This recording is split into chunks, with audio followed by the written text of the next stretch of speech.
चलो भाई आज हम लोग शुरू करते हैं कंपनी अकाउंट्स। बहुत इंपॉर्टेंट है, ठीक है। 12th में भी इंपॉर्टेंट था, फाउंडेशन में भी इंपॉर्टेंट है। कंपनी के अकाउंट लिखने जा रहे हैं हम लोग, किसके? कंपनी के। कोई भी एक फर्म कब कंपनी होती है ये बताओ मुझे पहले। जब अपने शेयर इशू करती है, जब अपने शेयर इशू करती है शेयर जो होते हैं तो हम कहते हैं। तो आप कुछ कहना चाहेंगे कंपनी का मतलब फायदे हैं? देविका नहीं, कंपनी कोई भी कंपनी जब कराते हैं जब वो कंपनी इनकॉर्पोरेट होती है कंपनी एक्ट के साथ। कोई भी फर्म, कोई भी कार्य, कोई भी कॉर्पोरेटरशिप, कोई भी पार्टनरशिप, कोई भी बिजनेस अगर कंपनी एक्ट में रजिस्टर कराना है आपको यानी इनकॉर्पोरेट होता है तो वो क्या कहलाता है? कंपनी। ठीक है, सबसे पहले हम लोग इंट्रोडक्शन ऑफ कंपनी करेंगे। इंट्रोडक्शन ऑफ कंपनी, सीधा प्रैक्टिकल पे नहीं जा रहा है, थोड़ा सा बेसिक नॉलेज दे रहा हूँ क्योंकि कंपनी के बारे में नहीं पता चल गया तुम लोगों को कुछ नहीं होता, तो आपने पढ़ के आए हो पर आपका कुछ नहीं है, कोई बात नहीं। तो देखो मीनिंग ऑफ कंपनी, कंपनी का मतलब क्या है? Company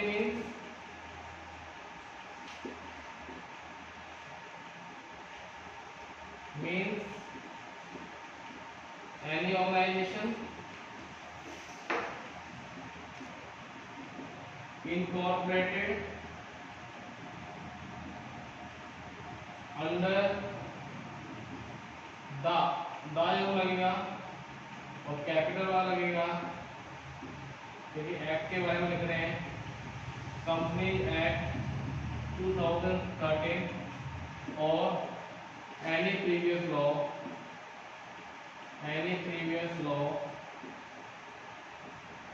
was in force. क्या कह रहा है कि कोई भी ऑर्गेनाइजेशन जो इनकॉर्पोरेट हुई है कंपनी एक्ट 2013 में या फिर इससे पिछले में, कि पीछे 1956 का था, उससे पहले 1912 का था, तो काफी सारे कंपनी एक्ट थे। ठीक है, अभी कंपनी एक्ट नए नए क्यों निकलते हैं? कुछ चेंजेस करने के लिए, ठीक है, या फिर अपने जो हमारे जो कंट्री में जो एटमॉस्फेयर है, जो माहौल चल रहा है फाइनेंशियली, उसके अकॉर्डिंगली चेंजेस लाने के लिए पूरा का पूरा एक्ट चेंज कर दिया जाता है। अब पूरा का पूरा एक्ट कंप्लीट तो चेंज नहीं होता पर उनके सेक्शन वगैरह चेंज करते हैं, उनकी डेफिनेशन चेंज करते हैं, इसलिए नए नए एक्ट आते रहते हैं। और हमारा जो लास्ट इनकॉर्पोरेट हुआ था एक्ट वो हुआ था 2013 में। तो कहता है कोई भी ऑर्गेनाइजेशन जो कि इनकॉर्पोरेट हुई है किसमें? हमारे एक्ट में या उससे पिछले एक्ट में या फिर उससे पिछले किसी एक्ट में, तो वो ऑर्गेनाइजेशन कंपनी है। ठीक है, अब कंपनी जो है, कंपनी जो वर्ड है, ये जो वर्ड है ये दो वर्ड्स को मिला के बना, एक का है कॉम और एक का नाम है पैनिस। कॉम का मतलब क्या है? सब लोग एक साथ में, टुगेदर। और पैनिस का मतलब है ब्रेड यानी कि रोटी, ब्रेड मीन्स रोटी। तो जब सब लोग मिलके इकट्ठे होकर रोटी कमाते हैं उसको हम लोग क्या बोलते हैं? कंपनी। तो ये दो वर्ड्स मिलके बने हैं, कॉम और पैनिस। कॉम का मतलब क्या है? टुगेदर, साथ में, और पैनिस मतलब ब्रेड यानी कि रोटी, साथ में मिलकर रोटी कमाने का जरिया कंपनी का नाम। ठीक है,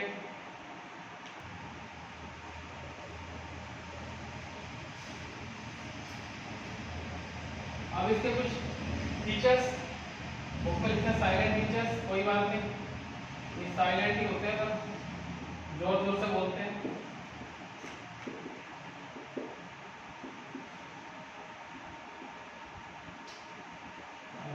फीचर्स के स्पेलिंग क्या है? PAPU। पहला है इनकॉर्पोरेटेड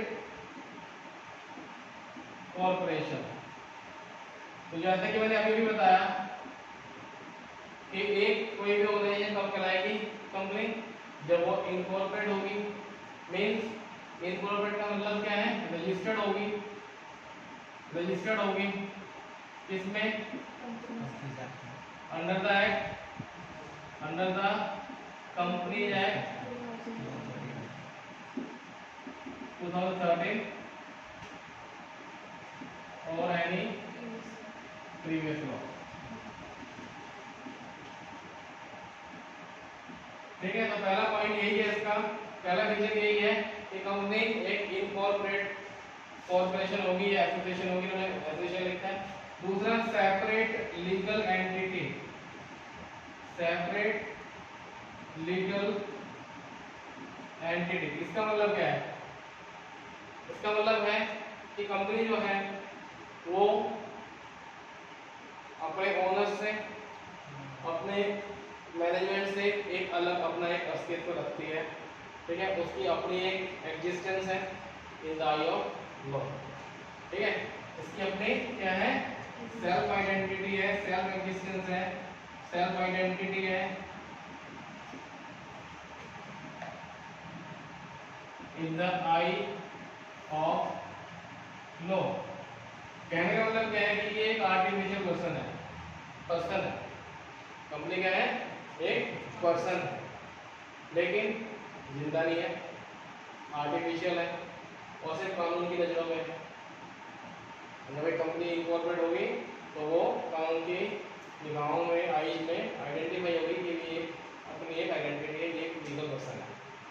ठीक है, थर्ड पॉइंट परपेचुअल एग्जिस्टेंस है, जिसके ऊपर हम लोग केसेस पढ़ेंगे वो कंपनी लॉ के अंदर पढ़ेंगे। ठीक है, सेपरेट लीगल एंटिटी पे बहुत सारे केस हैं, बहुत अच्छे इंटरेस्टिंग केसेस हैं, हम लोग कंपनी लॉ में पढ़ेंगे, यहाँ पे नहीं बता रहा मैं। थर्ड है परपेचुअल एग्जिस्टेंस। परपेचुअल का मतलब क्या होता है बेटा? बोलो। परपेचुअल मतलब जिसका कोई अंत ना हो, अनंत है, हमेशा जीवित रहेगी, चाहे कोई मालिक मरे, चाहे कोई मालिक पागल हो, चाहे कोई मालिक इंसॉल्वेंट हो जाए, कोई फर्क नहीं पड़ता, कंपनी चलती रहेगी। अगर आज कोई बड़ी कंपनी जो रिलायंस उड़ाते हैं, रिलायंस ज़्यादा फेमस है, रिलायंस के जो मुकेश अंबानी है उसकी डेथ हो जाए तो क्या कंपनी बंद हो जाएगी? क्या उनका पूरा खानदान अगर खत्म हो जाए तो क्या कंपनी बंद हो जाएगी?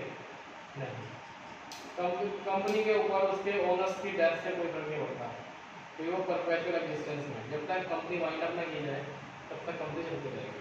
परपेचुअल मतलब जिंदगी भर चलती रहेगी, जब तक कि उसको बंद नहीं किया जाता या फिर कोई ऐसा काम नहीं कर देते जिसकी वजह से कानून by the order of law उसको बंद किया जाए। जब तक ऐसा कुछ काम हो तब तक कंपनी चलती रहेगी, उसका परपेचुअल एग्जिस्टेंस होता है। ठीक है, नोट करो। अगला है कॉमन सील, फोर्थ है कॉमन सील। अब देखो हमने कहा कि कंपनी एक पर्सन है, कंपनी एक पर्सन है, एक आर्टिफिशियल पर्सन है, in the I of law है, तो ये पर्सन को डीलिंग भी करेगा, प्रॉपर्टी खरीदेगा भी, बेचेगा भी, कॉन्ट्रैक्ट बनाएगा भी, कॉन्ट्रैक्ट पूरे भी करेगा, वगैरह वगैरह। ठीक है, तो साइन कौन करेगा? दिक्कत है भाई, कंपनी तो एक आर्टिफिशियल पर्सन है, वो आके अपने हाथ से साइन तो कर नहीं सकता, तो क्या किया कि उसके लिए कॉमन सील बनाई गई। कॉमन सील मतलब स्टैम्प। अब मैंने ये साइन कर दिए, मान लो एक कंपनी में मैंने ये साइन कर दिया, क्या इसकी कोई वैल्यू है? नहीं, जब तक इसमें एक स्टैम्प ना लग जाए कंपनी की। ठीक है, तो वो कॉमन सील है। यानी कि कॉमन सील क्या है? एक तरीके से एक ऑथराइज सिग्नेटरी है, एक साइन है जिससे कि किसी भी व्यक्ति को माना जाएगा कि कंपनी के बिहाफ पे साइन किया। ठीक है, तो कॉमन सील क्या है?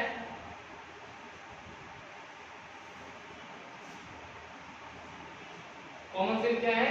Legal signature of a company, legal signature of a company. Book में लिख रहा था मैं कि मिल जाए कोई प्रॉपर वर्ड, तो फिर मेरे माइंड में ही था ये। ठीक है, तो क्या है कॉमन सील? कंपनी की एक लीगल सिग्नेचर है जिसके बेस पर पता चलता है कि भाई ये इस कंपनी के डॉक्यूमेंट। अगर कोई मतलब खाली लेटर दे दे और उस पर साइन मार दे, वो फिर भी वैलिड नहीं है, बेशक वो कंपनी के लेटर हेड पे है, तब तक नहीं है जब तक कि उसमें कंपनी की स्टैम्प नहीं होगी। ठीक है, जब तक कंपनी की उसमें कॉमन सील नहीं होगी तब तक वो वैलिड नहीं होगा। आ गया था लिमिटेड लायबिलिटी।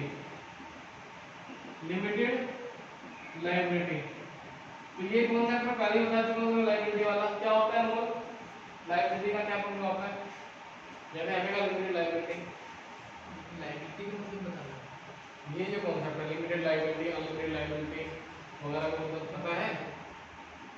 बता। ऐसे होता है कि जो कंपनी के ओनर्स हैं अगर वो कंपनी को बंद भी करते हैं और उनके पास तो काफ़ी वो लाइबिलिटीज़ हो तो उनको अपना घर बार बेच के लाइबिलिटी पे करने की जरूरत नहीं होती।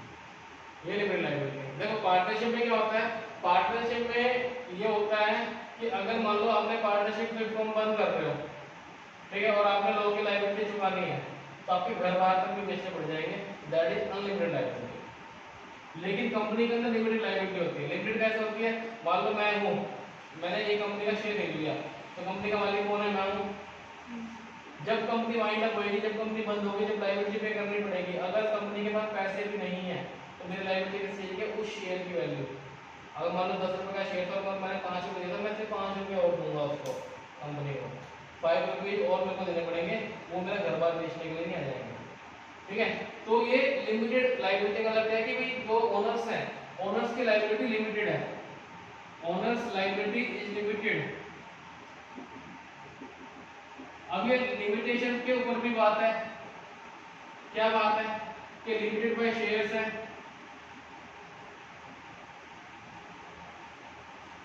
यानी शेयर्स की वैल्यू जो देनी है, लिमिटेड बाय गारंटी है, अगर किसी उसने जो है गारंटी दे रखी है कि कंपनी बंद होगी तो मैं इतने पैसे दूंगा तो वो देनी पड़ेगी। तो ये दो टाइप की लिमिटेशन भी है, लिमिटेड बाय शेयर है, limited by guarantee, guarantee amount उसको पे करना पड़ेगा। ठीक है, तो कंपनी के अंदर mainly limited of by shares ही होता है। ठीक है, क्योंकि शेयर दे देगा ओनर और तो कौन से पैसे देने हैं, शेयर्स के पैसे देने हैं। कंपनी अगर घाटे में भी जाएगी तो फिर कंपनी के हिसाब से सारी एडजस्टमेंट होगी, जो कि हम लोग पढ़ेंगे आगे इंटर के अंदर। कॉपी करो। अगला है distinction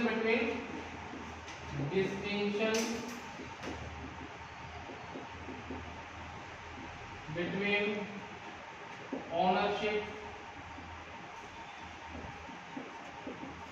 and management। इन दोनों में फर्क होता है। देखो ओनरशिप किसके पास होती है, कंपनी की, कंपनी की ओनरशिप होती है शेयर होल्डर्स के पास, और मैनेजमेंट किसके पास होती है, मैनेजमेंट होती है डायरेक्टर्स के पास। ठीक है, क्या कोई शेयर होल्डर आके मैनेजमेंट चलाएगा, नहीं। ठीक है, शेयर होल्डर जो होगा, ओनर जो होगा वो मैनेजमेंट नहीं चलाता, मैनेजमेंट कौन चलाता है, डायरेक्टर चलाता है। तो ये दोनों बातें अलग अलग है, और तीनों अलग अलग है, कंपनी अलग है, ओनरशिप अलग है, मैनेजमेंट अलग है। ठीक है, एक मैनेजमेंट सेपरेट लीगल एंटिटी होती है, हमने पढ़ा, ओनरशिप से तो हमेशा सेपरेट ही रहेगी, लेकिन मैनेजमेंट क्या कभी कभी मिक्स हो जाती है, जिसको लोग कॉर्पोरेट टीम बोलते हैं। कॉर्पोरेट टीम हट जाता है, कब हट जाता है, अगर मैनेजमेंट वाले गलत काम करते हैं। देखो वैसे मैनेजमेंट काम करेगी कंपनी के लिए, कुछ भी काम करेगी तो कंपनी लायबल रहेगी, अगर वो कंपनी की लिमिटेशन में होकर काम कर रहे हैं तो कंपनी लायबल रहेगी। लेकिन अगर वो उल्टा पुल्टा काम करेंगे, कंपनी के जो मेमोरेंडम में जो पावर देंगे उससे बाहर निकल के काम करेंगे, मींस अल्ट्रा वायरस काम करेंगे, तो वो खुद जिम्मेदार हो जाएंगे, कंपनी हट जाएगी। ठीक है, इसको बोलते हैं कॉर्पोरेट लीड का हटना, वो हम लोग सारा लोगों को पढ़ेंगे। ठीक है, तो कहना क्या चाहता है पॉइंट, ये पॉइंट कहता है कि ओनरशिप और मैनेजमेंट सेम नहीं होते, डिस्टिंक्शन है, दोनों अलग अलग हैं। ओनरशिप शेयर होल्डर के पास होती है और मैनेजमेंट डायरेक्टर के पास होती है। ठीक है, अगला point note a citizen, note a citizen. अगले पॉइंट मैंने यहाँ पे पढ़ा दिया था, तुमने जो है नोटबुक से पढ़ना है इसको, विद माय नोट्स रीडिंग जरूर मारनी है कि सर ने क्या बताया था, क्या लिखा हुआ है, और कोई कॉन्ट्राडिक्शन अगर लगे तो मुझे डिस्कस करो कि सर आपने तो ये पॉइंट ऐसे बताया था और इसमें ये पॉइंट लिखा हुआ है, अगर आपको फर्क लगता है, क्योंकि हो सकता है कि आपको फर्क लगे लेकिन असल में फर्क ना हो, लेकिन आपका माइंड कॉन्ट्राडिक्ट कर रहा है, फिर उसको एक्सप्लेन करूंगा कि ये पॉइंट यही है या फिर ये पॉइंट नहीं है कि मेरे से गलत हुआ है। भाई मैं भी तो इंसान हूं, मेरे से गलती हो सकती है। ठीक है, अगला नोट अ सिटीजन। भाई हमने कहा कि कंपनी एक आर्टिफिशियल पर्सन है, कंपनी क्या है, कंपनी एक आर्टिफिशियल पर्सन है, और उसका एग्जिस्टेंस सिर्फ in the eyes of law है, and existence is only in eyes of law. ठीक है, तो क्या वो सिटीजन हो सकता है, नहीं। सिटीजन होने के लिए एक जिंदा व्यक्ति होना जरूरी है, एक नॉर्मल अलाइव पर्सन होना जरूरी होता है, जिसको हम लोग क्या बोलते हैं, नेचुरल पर्सन। क्या कहते हैं, एक नेचुरल पर्सन होना जरूरी है। ये नेचुरल पर्सन नहीं है, ये तो आर्टिफिशियल पर्सन है। तो ये क्वेश्चन आ जाता है एक नंबर का, क्या कंपनी एक सिटीजन है? तो आप कहोगे नहीं, वो एक सिटीजन नहीं है, क्योंकि वो एक आर्टिफिशियल पर्सन है, वो एक नेचुरल पर्सन नहीं है। जवाब पूरा लिखना है। आपके एक एक नंबर के भी क्वेश्चन आएंगे, यस नो वाले, यस नो वाले, नॉट एबीसीडी वाले। एबीसीडी वाले में आपको एक्सप्लेन करने की जरूरत नहीं है, वो तो एमसीक्यू है। लेकिन अगर एक नंबर का सब्जेक्टिव क्वेश्चन आता है तो आपने वहाँ पे डिस्कस भी करना है, क्यों है ये। उसने पूछा is a company a citizen, तो आपने कहा नो, तो खाली नो लिख के नहीं छोड़ोगे, उसका आगे वजह बताओगे, क्योंकि ये आर्टिफिशियल पर्सन है, उससे दूसरा रीजन कि भाई ये होगा आर्टिफिशियल होगा नेचुरल पर्सन, तो company can not be a citizen of any. ठीक है, अगला पॉइंट ट्रांसफरेबिलिटी ऑफ शेयर्स। क्या अगला point, transferability of shares. Transferability, transferability, सही तो नहीं, डिफरेंशियल हो गया। Transferability of shares. ट्रांसफर का मतलब मैंने क्या बताया था आपको, ट्रांसफर का मतलब बताया था इससे पहले, क्या होता है मतलब, ट्रांसफर का मतलब सेल। ट्रांसफर का मतलब क्या है, सेल करना। ट्रांसफर का मतलब आप कभी भी पढ़ोगे तो क्या पढ़ोगे, सेल करना, सेल से सेल करना। ठीक है, सेल्स तो गुड्स के लिए होता है। तो ट्रांसफरेबिलिटी ऑफ सेल का मतलब हम लोग क्या है, आप लोग शेयर सेल कर सकते हैं, बोलो क्या कंपनी के शेयर सेल कर सकते हैं? Yes, transferability of share is possible. तो कंपनी के जो है, कंपनी के जो शेयर्स हैं वो खरीदे एंड बेचे जा सकते हैं, कैन बी सोल्ड और परचेज। ठीक है, नोट कर लो। अगला पॉइंट है maintenance of book. Maintenance of books. Books कौन सी, books of accounts.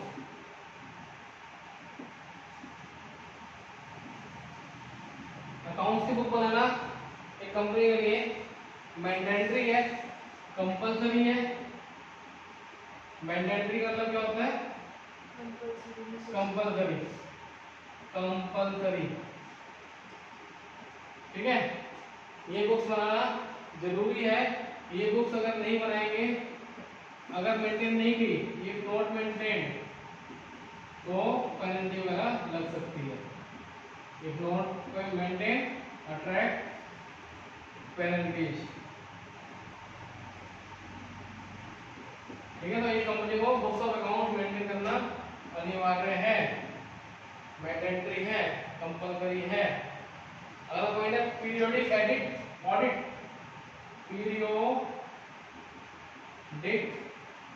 Audit. Audit का मतलब क्या बताया था मैंने, ऑडिट क्या होता है, बुक्स चेक करना, अकाउंट्स की बुक को चेक करना, अकाउंट्स की बुक्स को चेक करना क्या कहलाता है, ऑडिट। और ये ऑडिट भी कराना जरूरी है, कंपल्सरी है कंपनीज के लिए, नॉट इंडिविजुअल। कंपनी के लिए पीरियोडिक ऑडिट कराना जरूरी है, जो भी फिक्स हुआ हो। अगला है right of access to information. Right to access information. Company के बारे में कोई भी इंफॉर्मेशन का राइट होता है किसके पास, शेयर होल्डर के पास। शेयर होल्डर खाली पीली से भाग रख के नहीं बैठ सकता, क्योंकि मैं बैठा हूँ, मेरे पैसे लगे हैं, करो तुम जो मर्जी करना है, जो तुमने पार्टी है नहीं करो नहीं। वो कहेगा भैया क्या क्या काम किया, अकाउंट दिखाओ मेरे को, कौन कौन से प्रोजेक्ट मेरे पास आए हैं वो दिखाओ मेरे को, सब कुछ मेरे को दिखाओ, तो कर सकता है, जो भी फीस वगैरह। और इसके बारे में क्या बता, कौन बताता है, एओए, आर्टिकल ऑफ एसोसिएशन में गिवन होता है कि कब तो वो चेक कर सकते हैं कि कितने चार्ज लेंगे बुक्स वगैरह चेक करने के, फ्री होगा हमारे शेयर होल्डर के, फ्री भी हो सकता है, कंपनी ज़्यादा चार्ज भी लगा सकती है। अब क्या शेयर होल्डर हर दिन जाके बैठ सकता है वहाँ पे, नहीं, हर दिन नहीं जाके बैठ सकता, आप सर पे खड़े होकर काम नहीं करवा सकते। ठीक है, तो चार्जेज वगैरह होने जरूरी होते हैं, ये तो हर दिन हर कोई पहुँच जाएगा रजिस्टर करने के लिए, बुक्स अकाउंट है, बुक्स अकाउंट को लाखों शेयर होल्डर होते हैं, तो कुछ लिमिटेशन होती है अकॉर्डिंगली, जो भी उनके एओए में लिखा होता है आर्टिकल ऑफ एसोसिएशन। तो अगला टॉपिक है टाइप्स ऑफ कंपनीज। कंपनी किस किस तरह की कौन कौन सी होती हैं। पहली है गवर्नमेंट कंपनी। कोई आइडिया गवर्नमेंट कंपनी किस कंपनी को कहते हैं? गवर्नमेंट के अंडर होती है। गवर्नमेंट के अंडर गवर्नमेंट के अंडर कैसे होती हैं? सेक्शन 2 का 45। अगर गवर्नमेंट ने किसी भी कंपनी में इन्वेस्टमेंट किया हुआ है मोर देन 51%, क्या ऑफ टोटल शेयर्स, तो कंपनी गवर्नमेंट कंपनी कहलाती है। अगर किसी कंपनी में गवर्नमेंट के 51% से ज्यादा शेयर्स हैं तो कंपनी क्या कहलाएगी? गवर्नमेंट। मन में विचार क्या आता है कि जो गवर्नमेंट ने कंपनी खोली होगी, नहीं। अब जैसे कि इंडियन ऑयल है, भारत गैस है, हिंदुस्तान पेट्रोलियम है, उसका कौन होता है? 4 है, इंडियन, एचपी, भारत, एक और नाम क्या है? रिलायंस की भी है, पर एक और होता है, 4 होते हैं, 3 होते हैं, जो भी है, ये जो भी कंपनी है ये सारी की सारी क्या है? गवर्नमेंट कंपनी कहलाती है। क्यों? क्योंकि उनके जो है 51% शेयर है, इसके बाद है गवर्नमेंट कंपनी। ठीक है, तो गवर्नमेंट कंपनी कौन सी कंपनी कहलाएगी? जिसमें 51% और मोर, 51% और मोर शेयर्स गवर्नमेंट होल्ड करती है, तो हम क्या बोलेंगे उसको? Government company. दूसरी आती है फॉरेन कंपनी। तो फॉरेन कंपनी कौन सी कंपनी होती है बताओ, किसी को कोई आइडिया? जो इंडिया से बाहर की कंपनी हो। अब जैसे मान लो इंग्लैंड में कोई कंपनी है, मान लो उसका नाम है एबीसी लिमिटेड, वहीं पे वो काम करते हैं, सब कुछ बढ़िया, तो वो कौन सी कंपनी है? Foreign company. जब कंपनी कराएगी फॉरेन कंपनी, जब हमारे इंडिया में आके काम करेगी, अब वो बाहर देश में काम ही कर रहे हैं, हमारे देश में आती है, हम लोग उसको अलग पे डेफिनेशन लगाएंगे। वो कंपनी जो इनकॉर्पोरेट तो भारत से बाहर हुई, सेक्शन कौन सा है? 2 का 42, सेक्शन एक्स में 2 का 42, जिसका इनकॉर्पोरेशन तो इंडिया से बाहर है, आउटसाइड इंडिया, आउटस्टैंडिंग कर लो, outside the boundary of India.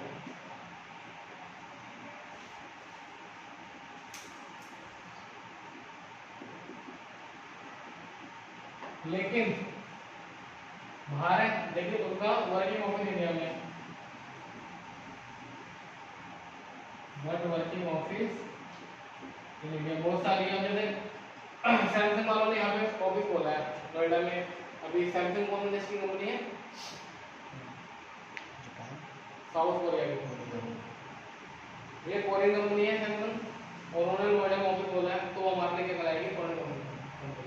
ठीक है, क्यों? क्योंकि वो बाहर हुई है, incorporate. Foreign company means any company और body corporate incorporate outside India which has a place of business in India, whether by itself or through an agent, physically or through electronic mode, and conduct any business activity in India in any other country। है ना, बाहर तो वो incorporate हुई है, लेकिन India में वो बिजनेस कर रही है, तो हमारे क्या कहलाएगी? Foreign company. अगर प्राइवेट कंपनी, थर्ड है प्राइवेट कंपनी। प्राइवेट कंपनी के बारे में पढ़ा होगा 12th क्लास में। कौन सी कंपनी है? 2 का 68 था, 65 था, 68 है ना। मुझे को याद रहता है ज़्यादातर, क्योंकि सबसे ज़्यादा इसी बारे में पढ़ते हैं। प्राइवेट कंपनी कौन सी कंपनी है जो प्राइवेट हो? लेकिन प्राइवेट की कोई मतलब है? प्राइवेट तुम्हें कैसे मिला प्राइवेट? और सही है, ये पहला जवाब सही है। और कौन कौन सी बातें हो सकती हैं?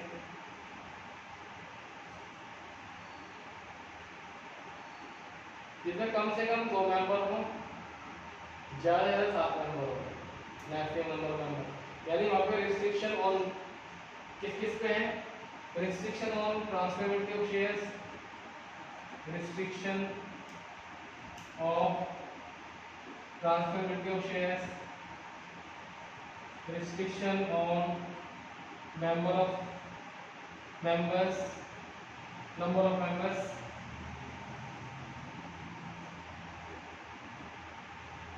और जो OPC नहीं है, which is not one person company, ठीक है। और ये भी बोल सकते हैं which is not a public company, ये लाइन भी बोल सकते हैं इसके बारे में, ठीक है। तो जहाँ पे मेंबर्स की रिस्ट्रिक्शंस हैं, जहाँ पे शेयर्स के बेचने पे रिस्ट्रिक्शंस हैं, जहाँ पर OPC कंपनी नहीं है, ठीक है, वो सारी क्या कहलाएंगी, हमारी प्राइवेट कंपनी कहलाएंगी। अगली है कंपनी पब्लिक कंपनी। देखो वैसे हम लोग मोस्टली जब पब्लिक वर्ड यूज करते हैं पब्लिक में गवर्नमेंट आता है ना, हम लोग कहते हैं ये पब्लिक यूटिलिटी है, पब्लिक की है, ये सारी चीजें पब्लिक की है, मतलब क्या वो गवर्नमेंट की है।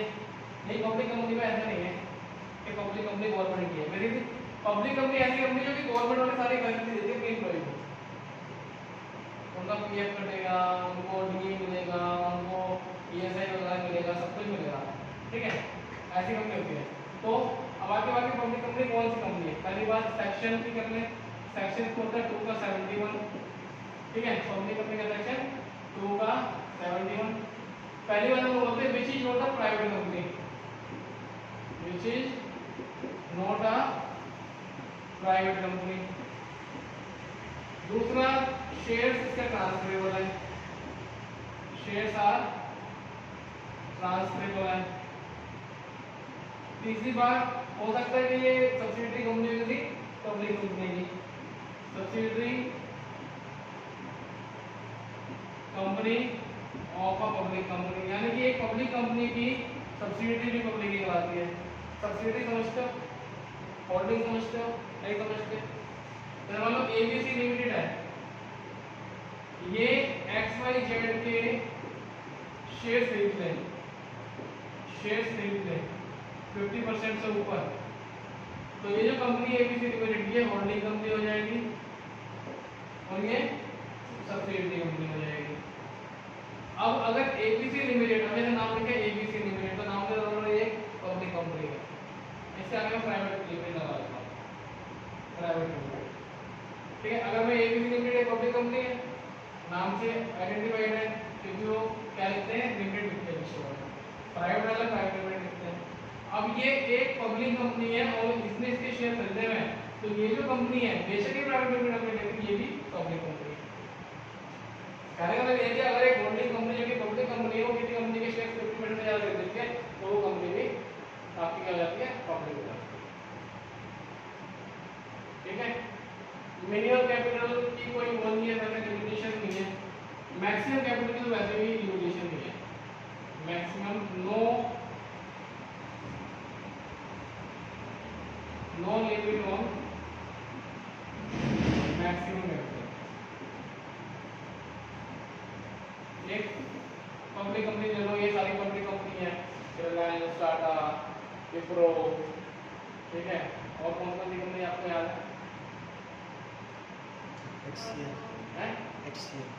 HCL,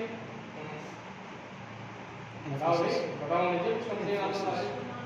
इन्फोसिस, वर्धमान, ITC, इन्फोसिस, इन्फोसिस, तो ये बोल रहा है कोई कंपनी, ये भी बड़ी नाम है वो, हाँ? टीवी देखेगा भाई, टीवी में सबसे ज्यादा ऐड कौन सी कंपनी के प्रोडक्ट के आते हैं? किसके? सबसे ज्यादा ऐड आता है नेस्ले कंपनी के, साबुन है, कोलगेट वगैरह, सबसे ज्यादा कौन सी कंपनी करती है? नेस्ले। कॉफी वगैरह, चाय पत्ती वगैरह, सबसे ज्यादा इसी की आती है, तो नेस्ले कंपनी भी आपके यहाँ अच्छी। बिजली की कंपनी कोई आपको बता सकता है? बिजली में बल्ब बनाते हैं,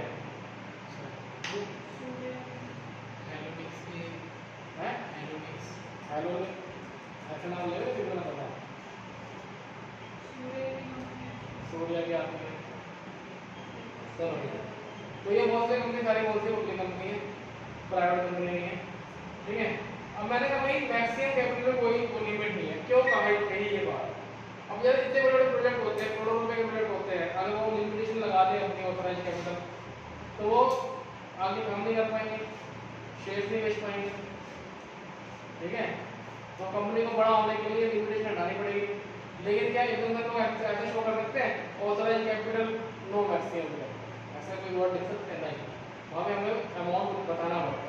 तो क्या करते हैं कंपनी वाले अपने जो है एमओए में चेंजेस करते हैं जहाँ पे कैपिटल का होता है। क्या कराएंगे चेंज, एक शेयर होल्डर मीटिंग बिठाएंगे, सारे शेयर होल्डर आएंगे, उसके अंदर मैनेजमेंट वाला सारे आएंगे, फिर वहाँ पे वोटिंग कराएंगे वगैरह वगैरह, फिर वो अपनी जो है एक मैक्सिमम लिमिट को बढ़ाते हैं। अब मैंने नो क्यों लिखा है, क्योंकि ये कैपिटल बढ़ाते रहते हैं, जैसे जैसे कंपनी बड़ी होती जाती है ऑथराइज कैपिटल जो है बढ़ाते रहते हैं। ऑथराइज कैपिटल क्या होती है, मैक्सिमम कैपिटल होती है कंपनी, ठीक है। इसके अलावा यहाँ पे no minimum period of share capital लिखा हुआ है, no minimum paid up capital. अब पेड अप कैपिटल और ऑथराइज कैपिटल में क्या फर्क होता है, पेड अप कैपिटल में क्या फर्क होता है, जो आपसे पेड अप कैपिटल हमने पेड कर दिया, किसका पेड कर दिया, सर फुल प्राइस पे शेयर खरीदते हैं। फुल पे खरीदेंगे तो पेड अप कराएंगे, वो तो फुल ही पेड अप कराएंगे। पेड अप किसको बोलते हैं, जितने शेयर होल्डर ने दे दिए वो पोर्शन पेड अप कराता है, तो उसको कोई लिमिटेशन नहीं है, ठीक है, उसको कोई लिमिटेशन नहीं है, ठीक है, नोट कर लो। अगला है 1% कंपनी, 1% कंपनी, जैसे कि नाम से ही स्पेसिफाइड है कि एक बंदा कंपनी खोल सकता है। जैसे हमने पार्टनरशिप पढ़ी हुई है, पार्टनरशिप में जो है लिमिटेशन अनलिमिटेड होती है, ठीक है, और कंपनी में कम से कम 2 बंदे चाहिए। तो अकेला बंदा घूमता रहता है, मैंने यार कंपनी बनानी है, अब मेरे को एक साथी चाहिए, क्योंकि प्राइवेट कंपनी होने के लिए कम से कम 2 मेंबर तो चाहिए। तो गवर्नमेंट के पास ये बात पहुंची, क्योंकि कई लोग ऐसे भी हैं जो अकेले ही कंपनी खोलना चाहते हैं, तो गवर्नमेंट ने कुछ चेंजेस लेके आई कंप्लेंट 2013 में, और वहाँ पे जो है एक ओपीसी 1% कंपनी इंट्रोड्यूस की, जिसके अंदर ओनर अकेला भी हो सकता है, यानी अकेला बंदा भी कंपनी खोल सकता है, ठीक है। तो 1% कंपनी का मतलब भी क्या होता है, इसका ओनली 1 मेंबर होता है, ओनली 1 मेंबर। अगर 1 मेंबर से ऊपर जाएंगे तो ओपीसी नहीं रहेगी, ठीक है। अगला आता है स्मॉल कंपनी, ये बड़ा इंपॉर्टेंट पॉइंट है। अगर सेक्शन कौन था इस पे, ओपीसी पे 2 का 62 सेक्शन था, 2 का 62, ठीक है। अगर ये स्मॉल कंपनी, मैं हमेशा कहता हूँ कि आप लोग कॉपी करने से ज्यादा किस पे रखेंगे विचार, आप सबसे ज्यादा कंसेप्ट समझने पर रखेंगे, ये कॉपी करने तो मिल ही जाता है। सेक्शन 2 का 85, सेक्शन 2 का 85। अब स्मॉल कंपनी कौन सी कंपनी होती है, सबसे पहली बात जो कि एक पब्लिक कंपनी नहीं है, which is not a public company, public company नहीं है।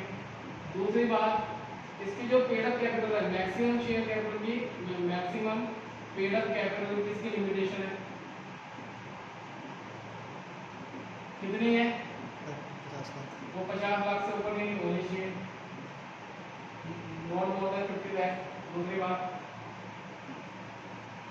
लाख ही लिखते हैं, मोर देन 50 लाख नहीं हो सकती, और एज में भी प्रेस्क्राइब। अब ये जो एज में भी प्रेस्क्राइब वर्ड आता है, ये तुम कई जगह पढ़ोगे, आगे चलकर तुम ये बात कई जगह पढ़ोगे, और एज में भी प्रेस्क्राइब, और एज में भी प्रेस्क्राइब, जीएसटी में हर जगह लिखा हुआ और एज में भी प्रेस्क्राइब। इसका मतलब क्या होता है, जिस तारीख को बुक लिखी गई उस तारीख को 50 लाख की लिमिट थी, लेकिन मान लो उसके 3 हफ्ते बाद ही तुमने चेंज कर दी, 70 लाख कर दी, 80 लाख कर दी, तो और एज में भी प्रेस्क्राइब के वर्ड लिखना होता है, ठीक है। तीसरी बात, इसकी जो टर्नओवर है, टर्नओवर किसको बोलते हैं, सेल्स को, ये भी 2 करोड़ से ऊपर नहीं हो सकती। Turnover not over, turnover can not और रुपीज 2 करोड़, 2 करोड़ से ऊपर की सेल्स भी नहीं हो सकती। यानी अगर इससे ऊपर जाएगी तो क्या होगा, बात यहाँ पे मैंने लिमिटेशन रख दी। ये भी पहली बात पब्लिक कंपनी नहीं है, पहली बात की पब्लिक कंपनी लीज से रेट रखती है। अगर 50 लाख से ऊपर गई, 2 करोड़ से ऊपर गई तो पब्लिक कंपनी रहती है। ठीक है, स्मॉल कंपनी कब तक स्मॉल है, जब तक उसकी पेड कैपिटल 50 लाख है और उसकी सेल्स 2 करोड़ है, तब तक वो क्या है, स्मॉल है। अच्छा आगे इन्होंने लिखा है कि ये जो बातें हैं, ये बातें एप्लीकेबल भी नहीं है किस पे, होल्डिंग और सब्सिडियरी पे। ठीक है, या फिर सेक्शन 8 के अंदर तो रजिस्टर्ड हुई, यानी इसके जो प्रोविजन है, इस सेक्शन 85 के provisions of this section is not applicable किस पे, पहली बात होल्डिंग कंपनी और सब्सिडियरी कंपनी पे ये अप्लाई नहीं है। दूसरी बात सेक्शन 8 वाली कंपनी पे अप्लाई नहीं है, और उनकी सेक्शन 8 वाली कंपनी पता है, नहीं पता, एनपीओ नॉट प्रॉफिट ऑर्गेनाइजेशंस पर तो ये वो अप्लाई नहीं है। ठीक है, तीसरी बात क्या कर रहा है, वो बॉडी कॉर्पोरेट, कोई भी बॉडी कॉर्पोरेट हुई है, body corporate under any other act, कहने का मतलब क्या है, जैसे कि होती है हमारी कोऑपरेटिव सोसाइटी, कोऑपरेटिव सोसाइटी अगर कोई बनती है फॉर्म तो वो कोऑपरेटिव सोसाइटी एक्ट के हिसाब से होती है। चैरिटी ट्रस्ट वगैरह बनते हैं तो चैरिटी ट्रस्ट के एक्ट के हिसाब से होती है। और कोई ऐसे हुआ है कॉर्पोरेट भाई बॉडी इस तरीके से कॉर्पोरेट हुई है कि किसी एक्ट के हिसाब से, वो भी उस पर भी वाले रूल अप्लाई करें। ठीक है, हो सकता है कि कोई बॉडी कॉर्पोरेट हो, मान लो कोई कॉर्पोरेट सोसाइटी हो, ठीक है, और उसकी मिनिमम कैपिटल 50 लाख है, जो हो सकता है उसकी टर्नओवर 2% जो, क्या वो स्मॉल कंपनी के एक्ट में आ जाएगी, नहीं, वो वहीं रहेगी। अब ये बातें क्यों कही जाती है, इसमें कहते हैं कुछ प्रिविलेजेस मिलते हैं स्मॉल कंपनी को, तो भाई ये भी पहुंच जाएंगे, ये भी पहुंच जाएंगे, हमें भी तो ये वाले प्रिविलेज दो, तो गवर्नमेंट क्या बोलेगी, तुम अपने सेक्शन 8 वाले छोड़ दो। तो ये पंगे ना पड़े तो इसलिए पहले से सर्वे कर रखा है, तो ये आप लोग जो है स्मॉल कंपनी नहीं कराओगे। अब एक होल्डिंग कंपनी है, मान लो ये 50 करोड़ वाली है, इसकी सब्सिडियरी कंपनी मान लो 2 लाख रुपए वाली है, तो क्या 2 लाख वाली क्या स्मॉल कंपनी हो जाएगी, नहीं, वो होल्डिंग कंपनी के अंदर होल्डिंग कंपनी पब्लिक है, सरकारी कंपनी होगी। आगे बात समझ में क्या कर रहा हूँ मैं, ठीक है। तो ये जो सेक्शन 2 का 85 है ये एप्लीकेबल नहीं है होल्डिंग और सब्सिडियरी कंपनी में, सेक्शन 8 की कंपनी में जो एनपीओ है, और कोई भी कंपनी जो कि इनकॉर्पोरेट हुई है किसी और एक्ट के साथ। ठीक है, बॉडी कॉर्पोरेट बोलते हैं कि कंपनी नहीं बोल सकते, कंपनी का इनकॉर्पोरेट की सुपरवाइजर एक्ट होती है। ठीक है, नोट करो। 7th है लिस्टेड कंपनी। लिस्टेड कंपनी कौन सी कंपनी को बोलते हैं, देखो एक होता है स्टॉक एक्सचेंज, क्या होता है, ये कौन सी जगह होती है, जहाँ पे शेयर्स खरीदे और बेचे जाते हैं। ये कौन सी जगह है, ये ऐसा प्लेस है जहाँ पे शेयर्स या सिक्योरिटीज लिख देते हैं खाली, सिक्योरिटीज आर परचेज्ड,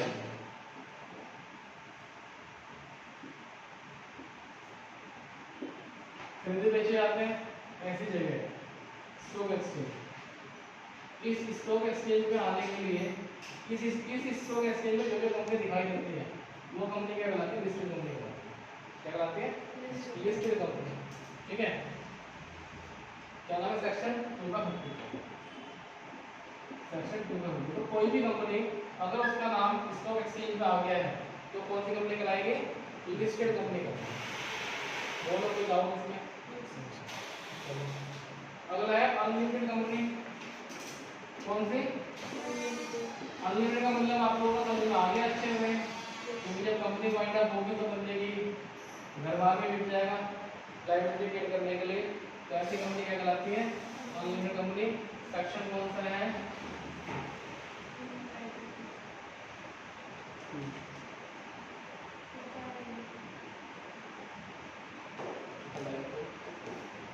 सेक्शन कौन सा है? 2 का 9। ठीक है, तो हमें निकालना पता है हमें। ठीक, यानी लिमिटेशन इज अनलिमिटेड, यानी नो लिमिटेशन। अगली कौन सी कंपनी है? अगली है company limited by shares. Company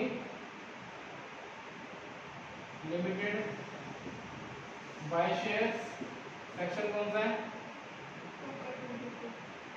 2 का 22। तो ये कौन सी है? लिमिटेड बाय शेयर्स है, यानी कि शेयर होल्डर की क्या लायबिलिटी है? शेयर होल्डर्स की लायबिलिटी है शेयर्स के पैसे देने के लिए। Shareholders are liable only for fully paid up value of share. ठीक है, 10वीं है company limited by guarantee. Company limited by guarantee, कौन सा सेक्शन है? 2 का 21।